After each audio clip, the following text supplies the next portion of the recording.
కాసేపట్ల OU 100 ఏళ్ల సంబురాలు అధికారికంగా మొదలైతున్నాయి. పగటేలకి రాష్ట్రపతి ప్రణబ్ ముఖర్జీ వస్తున్నారు. దీంతో సిటీలో మస్తు బందోబస్తు ఏర్పాటు చేశారు. గవర్నర్ నరసింహన్, ముఖ్యమంత్రి కేసీఆర్ కూడా వేడుకల్లో పాల్గొంటారు. దీని మీద ఇంకొన్ని ముచ్చట్లు క్యాంపస్లకు వెళ్లి బుచ్చన్న చెప్తాడు. బుచ్చన్న, ఓయూ 100 ఏళ్ల సంబురం మీద కొన్ని ముచ్చట్లు చెప్పురి.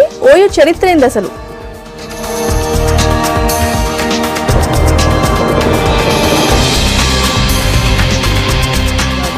రాష్ట్రపతి ఇక్కడికి వస్తున్నాడు.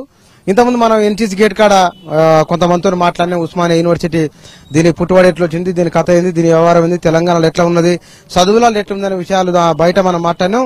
ఇప్పుడు ఎన్నుకున్నది మనం ఇక్కడ చూస్తున్నది ఆర్ట్స్ కాలేజ్. ఇది ఉస్మానియా యూనివర్సిటీ అంటే మనకు టప్పున గుర్తొచ్చేది ఆర్ట్స్ కాలేజ్ గుర్తొస్తుంది. ఈ బిల్డింగ్ చూడగానే ఇది చూడగానే చూసిన వాళ్ళు ఎవరికైనా సరే వాళ్ళ మనసులో ఇది ముద్ర గుద్దినట్లు పడిపోతుంది. దీన్ని చూడగానే దీని కట్టడం అట్లా ఉంది, దీని నిర్మాణం అట్లా ఉంది, దీని పనితీరు అట్లా ఉంది, దీని పనితనం కూడా అట్లా ఉంది. ఇక్కడ అన్ని కుర్చీలు వేసిరిగా 100 ఏళ్ల పండుగ చేసుకుంటారు కాబట్టి అక్కడ అటువైపున గ్రౌండ్ లో రాష్ట్రపతి మీటింగ్ పెడతారు. ఇవాళ మాపడదాం ఇక్కడ సాంస్కృతిక అంటే ఆటలు పాటలు మాటలు ప్రోగ్రాంలు అని ఇవాళ మాపడదాం ఇక్కడ ఆర్ట్స్ కాలేజీ ముందు ఉంటాయి. ఇంత పెద్ద దీని ముందలున్న ఈ గార్డెన్ ఇదంతా కూడా ఇది 1939 కల్లా ఇదంతా మొత్తం పూర్తి అయిపోయింది. గార్డెన్లు చెట్లు గిట్ల అని కూడా దాంట్లో కొన్ని నినమూల నాటిన అయితే ఇంత ముందుకు ఈ కాలేజీ కట్టినప్పుడు నాట్ల చెట్టు కూడా ఇక్కడక్కడ కొన్ని మొక్కలు కూడా ఉన్నాయి. ఇప్పుడు పెద్దగా మాండ్లు అయిపోయినాయి. ఇక్కడ ఉస్మానియా యూనివర్సిటీ ఆర్ట్స్ కాలేజీ మనం ఉన్నది. ఇక్కడ కొంతమంది దీంట్లో చదువుకున్న వాళ్ళు 2009లో తెలంగాణ ఉద్యమంలో పనిచేసిన వాళ్ళు, దీంట్లో చదువుకొని ఇంకో వేరే కాలేజీలలో పాఠాలు చెప్తున్న పంతులు, దీంట్లో చదువుకొని దీనిలో పంతులు అయిన వాళ్ళు, ఇప్పుడు దీంట్లో చదువుకున్న వాళ్ళు కొంతమంది మన దగ్గర ఉన్న వాళ్ళతో కూడా మనం మాట్లాడదాం.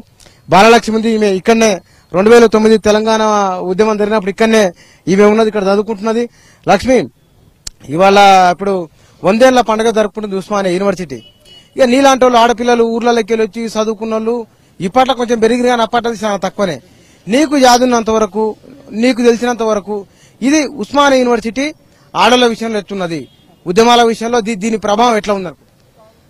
ముందుగా ఉస్మానియా యూనివర్సిటీ శతాబ్ది ఉత్సవాలు జరుపుకుంటున్న సందర్భంగా, తెలంగాణ ఒకే తలామానికమైనటువంటి ఈ యొక్క యూనివర్సిటీ ఉత్సవాల సందర్భంగా ఉస్మానియా యూనివర్సిటీ ఫ్యాకల్టీకి, వైస్ ఛాన్సలర్స్ కి అందరికీ, అలాగే పూర్వ విద్యార్థులు, ప్రస్తుత విద్యార్థులు, స్టాఫ్ అందరికీ కూడా, ఇక్కడ ఉన్నటువంటి వాళ్ళందరికీ కూడా ప్రత్యేకంగా మేము శుభాకాంక్షలు తెలియజేస్తా ఉన్నాము. ఉస్మానియా యూనివర్సిటీ అంటేనే తెలంగాణకు ఒక ఐకాన్, ప్రపంచవ్యాప్త గుర్తింపు. ఇటువంటి యూనివర్సిటీలో 2003లో నేను ఎకనామిక్స్ లో ఫస్ట్ ఇక్కడ అడ్మిషన్ వచ్చింది. నాకు ఎంఏ ఎకనామిక్స్ చేశాను. దాని తర్వాత ఎల్ఎల్బి, ఎల్ఎల్ఎం, తర్వాత ఇలాగే కోర్సెస్ కంటిన్యూ అవుతా ఉన్నాయి. ఇందులో ప్రధానంగా నా జీవితంలో 2 ముఖ్యమైన అంశాలు ఉన్నాయి. ఇందులో దీంతో మీకు బంధం ఉంది. నా జీవితంలో నా జీవితానికి అసలు ఒక గొప్ప తనాన్ని ఇచ్చినటువంటి ఒక యూనివర్సిటీ. ఎందుకంటే బాలలక్ష్మి అంటే ఓయూ జేఏసీ అనేటువంటి ఒక నాకు ముద్ర పడిపోయింది. ఎంతో గర్వంగా అనిపిస్తుంది. దానికి గల కారణం 2009న మొదలైనటువంటి తెలంగాణ మలిదశ ఉద్యమంలో క్రియాశీలక పాత్ర పోషిస్తూ స్టూడెంట్ జేఏసీ ఫామ్ చేసిన స్టూడెంట్ జేఏసీకి నేను అధికార ప్రతినిధిగా ఉంటూ, ఇక్కడ అధికార ప్రతినిధిగా తను మా హస్బెండ్ శ్రీనివాస్. ఈయన కూడా శ్రీనివాస్. నేను ఇక్కడనే చదువుకున్నాను. 2003 నుండి 5 వరకు మేమిద్దరం పీజీ క్లాస్మేట్స్.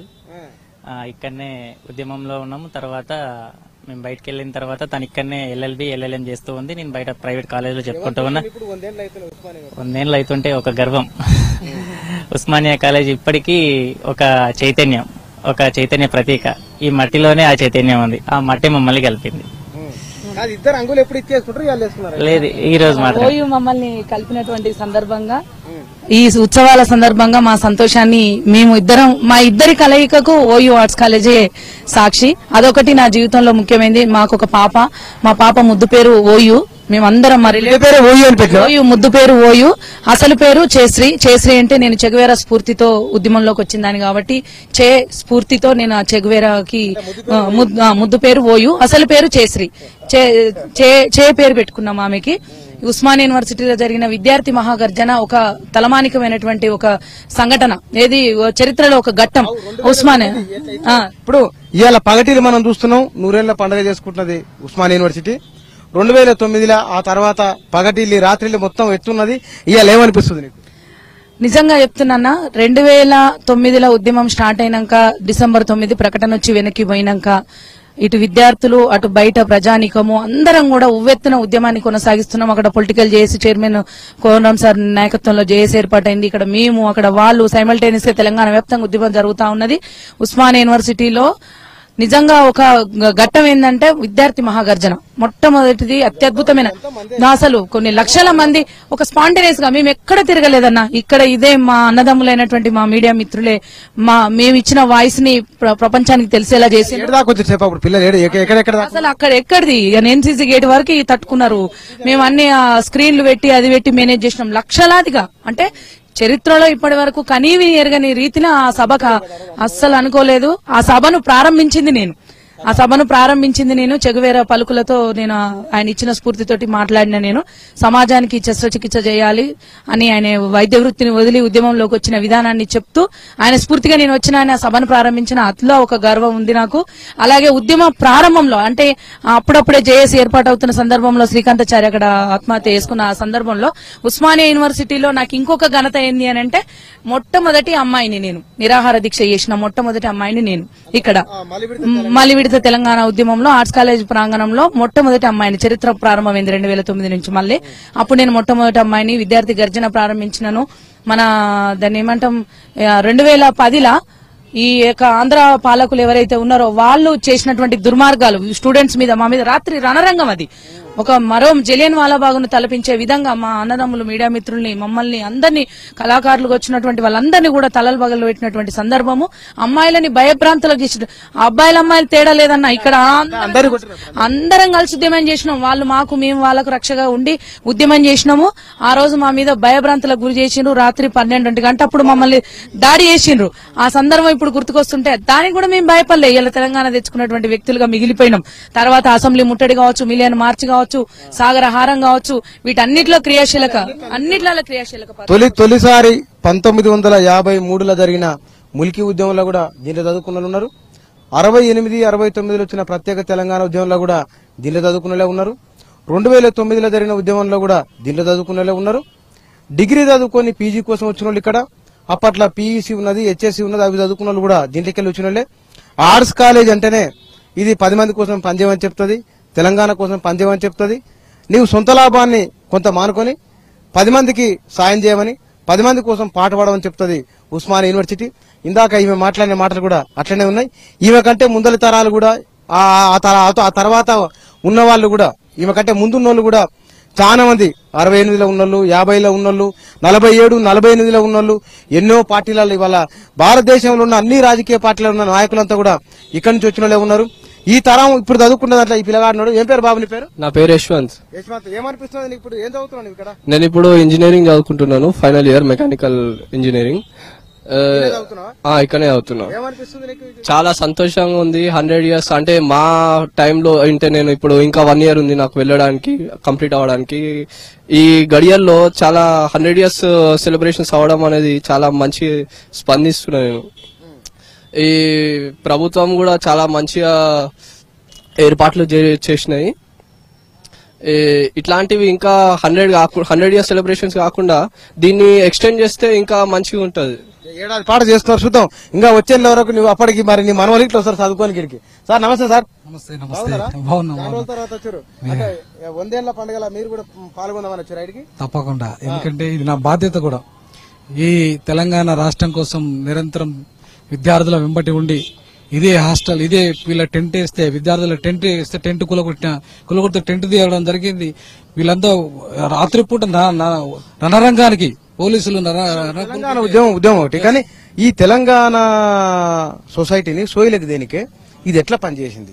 ఇదొక జ్వరమెత్త తక్కువ గోలేసి ఉంటుంది అనుకుంటే, ఒక టానికాసి ఉంటుంది అనుకుంటే కనుక ఉస్మానియా యూనివర్సిటీ తెలంగాణ మీద చదువులో గాని కొలువుల్లో గాని ఈ జనాలను సోయలకు తెప్పించలో గాని ఎట్లా పనిచేసింది?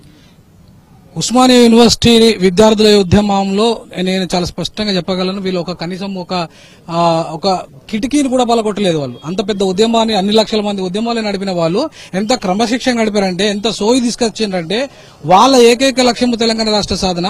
దాని అంటే అంత ఎరుకతో మూవ్మెంట్ జరిగింది ఇక్కడ. అంతేవిధంగా ఇలా ఉపాధ్యాయులు కూడా చాలా కీలకంగా ఇలా ఉద్యమాన్ని సపోర్ట్ చేయడం జరిగింది. నేనైతే ఉపాధ్యాయులు కూడా మేము మొత్తం భార్యాభర్త, మా పిల్లలు 2 అమ్మాయిలు, పరివర్తన వినూత్న మా మిసెస్ చంద్రకళ గారు మేమంతా కూడా ఫ్యామిలీలతో సహా వచ్చి నిరాహార దీక్షలు చేశాం. ఇప్పుడు ఇక్కడ మీకు ఇక్కడ జరుగుతున్న ఇదంతా చూస్తాం కనుక ఈ నూరేళ్ల యూనివర్సిటీ భారతదేశానికి పెద్ద పెద్ద నాయకులు, పెద్ద పెద్ద లీడర్లు, పివి నరసింహారావు సొంటోళ్ళు వచ్చారు, పెద్ద పెద్ద అంబేద్కర్ కూడా ఇక్కడికి వచ్చారు. ఇంత ఇటువంటి యూనివర్సిటీ దేశంలో ఇంకేమన్నా తగిలినా మీకు ఏమైనా అనిపించింది? ఉన్నాయి అట్లా? తప్పకుండా ఈ దేశంలో ఉన్నాయండి. మనం ఫర్ ఎగ్జాంపుల్ కొలంబియా యూనివర్సిటీ తీసుకుంటే మన దేశంలో కూడా ఇవాళ మద్రాస్ యూనివర్సిటీ కానీ మిగతా యూనివర్సిటీస్ కానీ ఉన్నాయి. కాకపోతే ఇంత చారిత్రాత్మకమైన కట్టడంతో కూడిన ఈ ఉస్మానియా విశ్వవిద్యాలయం మాత్రం ఇంకా ఇంత బ్యూటిఫుల్ నమూనా ఇక్కడ లేదు. తర్వాత ఇక్కడ ఉన్న సబ్జెక్ట్స్ లో ఇన్ని సబ్జెక్ట్స్ కూడా చాలా విదేశాల్లో లేవు. కానీ ఒక్కటేంటంటే కొలంబియా విశ్వవిద్యాలయం అంబేద్కర్ సృష్టించగలిగింది, అక్కడ డాక్టరేట్ ఇవ్వగలిగింది. మళ్ళీ తిరిగి ఉస్మానియా యూనివర్సిటీ మాత్రమే అంబేద్కర్ ప్రతిభను గుర్తించింది 1953లో. అంటే ఇవాళ అప్పట్లోనే 53లోనే అంబేద్కర్ గుర్తించిన చరిత్ర ఉస్మానియా యూనివర్సిటీది. తర్వాత మళ్ళీ అట్లాంటి అంబేద్కర్ పుట్టలేదు ఇక్కడ. ఇవాళ అంబేద్కర్ దేశంలో పుట్టే ఉస్మానియా చరిత్రలో కూడా అంబేద్కర్ పుట్టాల్సిన అవసరం ఉంది. అంబేద్కర్ చైతన్యం రావాల్సిన తప్పకుండా మేము చేస్తున్నాము. మా అంబేద్కర్ బాటలో నడుస్తున్నాం. ఎందుకంటే నేను ఈ ఉస్మానియా యూనివర్సిటీ శతాబ్ది ఉత్సవాల సందర్భంగా ప్రిన్సిపల్ గా ఉండడం, మా కళాశాల అంబేద్కర్ స్ఫూర్తితో పనిచేయడం, ఈ మా కళాశాల ఇవాళ దేశంలో 90 ర్యాంక్, అట్లాగే ఉస్మానియా యూనివర్సిటీ 32 ర్యాంక్. తప్పకుండా ఉస్మానియా యూనివర్సిటీ ఇక్కడ తెలంగాణలో వచ్చిన తర్వాత చదువుకున్న దాంట్లో ఊర్లకెళ్ళి వచ్చిన దాంట్లో కూలీ చేసుకుని బతికేటోళ్ళు, ఊర్లకెళ్ళి వచ్చిన వాళ్ళు, కింది కులాలకెళ్ళి వచ్చిన వాళ్ళు, చదువుకున్న వాళ్ళు, ఉద్యోగాలు చేసుకున్న వాళ్ళు, కొలువులు చేసిన వాళ్ళు పెరిగిరు బాగా. 1960ల కల్లా ఉన్నోళ్ళ కంటే 1990కి వచ్చే వరకల్లా తెలంగాణలో డిగ్రీ చేసిన వాళ్ళు పీజీ చేయడానికి వచ్చేది ఉస్మానియా యూనివర్సిటీకి. ఇట్లా చదువుకోనికి వచ్చిన వాళ్ళు ఇవాళ చాలా మంది ఎమ్మెల్యేలు, మన తెలంగాణ అసెంబ్లీలో ఎమ్మెల్యేల సగం మంది ఇక్కడ నుంచి పోయిన వాళ్ళే, లోక్సభలో ఉన్న వాళ్ళ దాంట్లో ఇక్కడ నుంచి పోయిన వాళ్ళే. 1960-70ల మధ్య దక్షిణ భారతదేశాన్ని పరిపాలించిన 4 రాష్ట్రాల ముఖ్యమంత్రులు ఒకటేసారి ఉన్నోళ్ళు ఉస్మానియా యూనివర్సిటీకి వెళ్ళి పోయినలే. ఇవాళ తెలంగాణ రాష్ట్ర ముఖ్యమంత్రి కూడా కేసీఆర్ ఇక్కడ నుంచి పోయినలే. ఇంతకు ముందున్న కిరణ్ కుమార్ రెడ్డి ఇక్కడ చదువుకొని పోయినా అనే, సినిమా హీరో బాలకృష్ణ ఇక్కడ చదువుకుపోయినా అనే, పివి నరసింహారావు ఇక్కడ చదువుకొని పోయినా అనే, ప్రపంచ స్థాయిలో అడోబు లాంటి సీఈఓగా పనిచేసిన శాంతనారాయణ కూడా ఇక్కడ చదువుకొని పోయినా అనే, రాకెట్లు తయారు చేసిన చదువుకున్న వాళ్ళు ఇక్కడ చదువుకున్న వాళ్ళు ఉన్నారు. ఇవాళ మనుషులకు వచ్చే రోగాల నుంచి, గాల్లో ఊదేసే ఊపిరిబుగ్గల నుంచి, ఎగిరిపోయే విమానాల నుంచి, యుద్ధం చేసే రాకెట్ లాంఛర్ల నుంచి, రాకెట్ల నుంచి, అణుబాంబుల నుంచి, ఆటం నుంచి అన్నిటి వరకు కనుక్కున్న వాళ్ళు, చదువుకున్న వాళ్ళంతా కూడా ఇక్కడి నుంచి వచ్చిన వాళ్ళే.